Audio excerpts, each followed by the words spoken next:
Welcome to another live streaming tutorial. In this video, I'm going to show you how you can go ahead and start streaming to Twitch directly from your Xbox Series S. Let's go ahead and dive in. Alright, so the very first thing that we want to do on the Xbox is we want to go ahead and dive into the settings.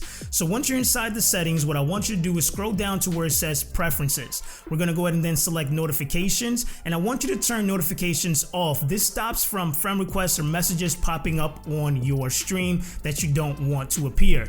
So once you've gone ahead and done that, I then want you to come to Account and go to where it says Privacy and Online Safety. I want you to go to where it says Xbox Privacy, and I want you to go ahead and make sure this is selected to Custom and that you select View Details and Customize. We're then going to go ahead and scroll down to where it says Communication and Multiplayer, and you want to make sure that these two check boxes are set to everybody, right? So others can communicate with voice, text, or invites, set to everybody or friends, and then you can communicate outside of Xbox with voice and text, everybody or in-game friends is totally fine. Then you want to scroll down to where it says Game Content. This one is very important because this is going to allow you to be able to live stream your gameplay. So you come over to where it says Live Stream Gameplay, make sure that's selected to allow. Then what I want you to do is I want you to back out and I want you to go to where it says App Privacy. This is going to ensure that your camera and microphone are available for the Twitch app. So you want to select camera, want to make sure that's checked on. You then want to select microphone and you want to make sure that's checked on as well. Once you've gone ahead and done that, we have one final step in the settings to take care of. You're going to come to where it says General, and then we're going to select Network Settings. And what I want you to do is that I want you to select Test Network Speed and Statistics, and this is going to go ahead and let us know at what speed you can go ahead and stream at. If you have a upload speed that is more than 5, you should be good to be able to stream. On some occasions, if you have something less than 5, you still can stream, but you're not going to have the best quality possible for your viewers. So once you have that upload speed, what I want you to do is I want you to go ahead and write it down, and then once you have it written down, we can go ahead and move on to step number 2. Alright, so now that we went ahead and took care of the first step of your settings, the next thing we want to do is go ahead and set up the Twitch app. So if you don't have the Twitch app installed, you just want to come to your store, you want to use the search box, and you want to go ahead and type in Twitch, and then you can go ahead and install it. So once you go ahead and have it installed, we want to go ahead and open it up. Now what we want to do first, if we want to go ahead and get logged into Twitch with our account. So to be able to do that, you want to come to where it says Broadcast, and it's going to go ahead and pop up a code for you to be able to scan. Now you have two options. You can go ahead and use the QR code, or you can go on your phone or your computer to twitch.tv/activate and input that code. So I'm going to go ahead and do that now. I'm going to go ahead and put in the code CWBM-MQFS, and then I'm going to go ahead and simply hit activate. So once I go ahead and do that, it's going to ask me to go ahead and authorize my account, and once I hit authorize, you're going to see that inside the Xbox you're now going to get access to the dashboard. So it takes a few moments, and now you can see here we're ready to go ahead and set up the Twitch app. So the first thing you want to do is under destination, you want to make sure you have Twitch selected.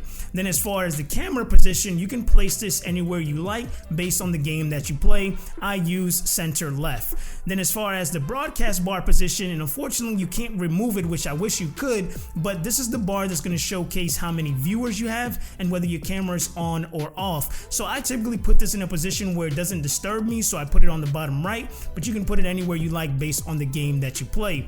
You then want to make sure that your microphone is not muted. You want to make sure that's unmuted and at 100% because it's your voice and it's the most important thing that your viewers want to hear. The next thing is you want to make sure that your party chat is unmuted, especially if you're going to have friends that are going to be playing with you and you want their audio to be heard. Once you have someone in your party, you'll be able to come in here and adjust the party chat volume and just put it down to 90 or 80, slightly below yours so it doesn't overpower you. Then as far as your game, once again, you want to make sure this is not muted, and I typically put this once again lower than the party chat, lower than the game at about 70 or 80, once again because your voice is the most important.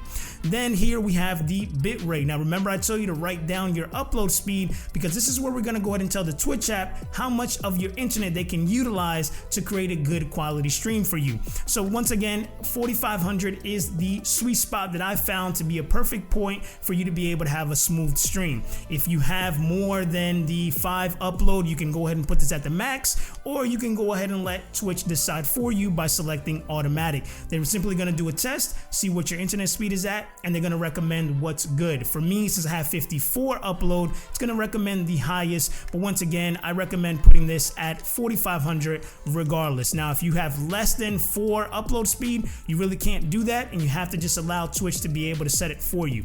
So once you've gone ahead and done that, the very next thing is you want to select stream resolution. So this is going to be at 1080p. It's truly what I recommend to get the best experience. But if you start looking at your stream and you start seeing yourself lagging or having complications, bump this down to 720 because it's totally fine. Most of your viewers are going to come from mobile, and on mobile, 720 is a great experience. So then you're going to go to stream title, and this is where you're going to put the title of your stream. Now, a quick little pro tip for you to be able to get more views is to go ahead and utilize a title that creates some sense of curiosity, right? You don't want to put my stream or I'm doing this. You want to go ahead and say something that's going to entice someone to say, oh, that's interesting. Let me go ahead and see what that's about. And then as far as the game goes, once you go ahead and go live, the game is going to automatically populate there. So the very next thing, because we're not done yet, in order for you to have your stream pop up on Twitch, you want to go ahead and hit start streaming. But before you leave the app, make sure that you see your link where it says twitch.tv//curry, which is going to showcase your name. Now, once you've done that, you're still not live on Twitch. What you want to do is you want to go ahead and load up the game that you're going to want to play. And once you load the game up, now you're going to see everything showcasing on Twitch and ready to go. And anytime that you go to the dashboard, it's going to go ahead and put up a pause screen on your Twitch. So you want to make sure you stay inside the game and only leave the game if you're going to go ahead and stop your stream. Now, if you're going to want to go ahead and add overlays and alerts to go ahead and customize your Twitch stream, go ahead and watch this video right here where I show you how to go ahead and get that done. I'll see you in the next video.